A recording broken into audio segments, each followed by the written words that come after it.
Le conflit armé en Syrie en est à son 4e jour et a déjà coûté la vie à plus de 1000 personnes. De plus en plus d'informations font état de nouvelles victimes lors des affrontements dans lesquels les forces de l'État pourraient être impliquées. Ahmed al-Sharai, le président syrien du gouvernement intérimaire, a prononcé un discours dans lequel il a déclaré que l'État allait enquêter sur tous les cas de crimes commis contre des civils sur la côte syrienne. Il a affirmé que les partisans d'Al-Assad étaient responsables de crimes terribles, meurtres de civils, attaques contre des hôpitaux et situations chaotiques dans le pays. Rappelons qu'il y a un jour, Ahmed al-Sharai avait déclaré que dans le processus de transition, les événements actuels étaient prévisibles. Nous confirmons devant le peuple syrien et tous ceux qui s'inquiètent de notre pays que nous ne tolérerons pas les éléments pro-Assad restants qui ont commis des crimes contre notre armée et nos institutions publiques, attaqué des hôpitaux, tué des innocents et semé le chaos dans des régions sûres. Ces personnes n'ont qu'une option, celle de se rendre immédiatement à la loi. Compte tenu des faits énoncés ci-dessus, nous avons annoncé la création d'un comité d'enquête, chargé d'examiner les événements sur la côte, de traduire en justice ceux qui y ont été impliqués et de révéler les faits au peuple syrien, de façon que tout le monde sache qui est responsable de cette sédition et de ses plans.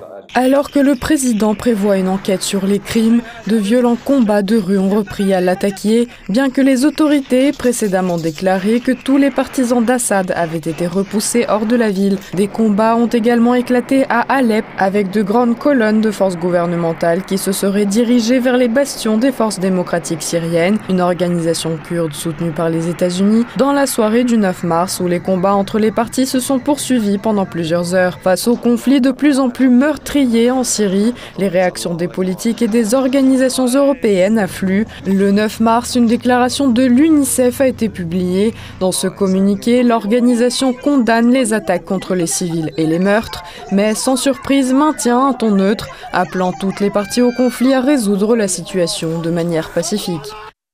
L'UNICEF est fortement préoccupée par la récente flambée de violence dans les zones côtières de Syrie, qui aurait coûté la vie à au moins 13 enfants, dont un bébé de 6 mois. L'escalade aurait également fait d'autres victimes et blessés parmi les civils, provoqué le déplacement de milliers de familles et endommagé des infrastructures essentielles. L'UNICEF appelle toutes les parties à donner la priorité à la réconciliation et à s'engager dans une transition politique pacifique afin que les enfants syriens puissent vivre, s'épanouir et réaliser leur plein potentiel. Les enfants de Syrie ont suffisamment souffert. Ils ont le droit de vivre en paix et d'espérer un avenir meilleur. La position des États-Unis n'est pas encore ferme concernant la question syrienne, mais comme leurs collègues européens, ils ont publié un communiqué. Dans leur déclaration, les États-Unis expriment leurs condoléances aux minorités syriennes et déclarent responsables des crimes les djihadistes, mais ne mentionnent pas l'implication possible des forces gouvernementales. Notons que le gouvernement syrien prend également pour cible les forces démocratiques syriennes, qui continuent de bénéficier du soutien des États-Unis.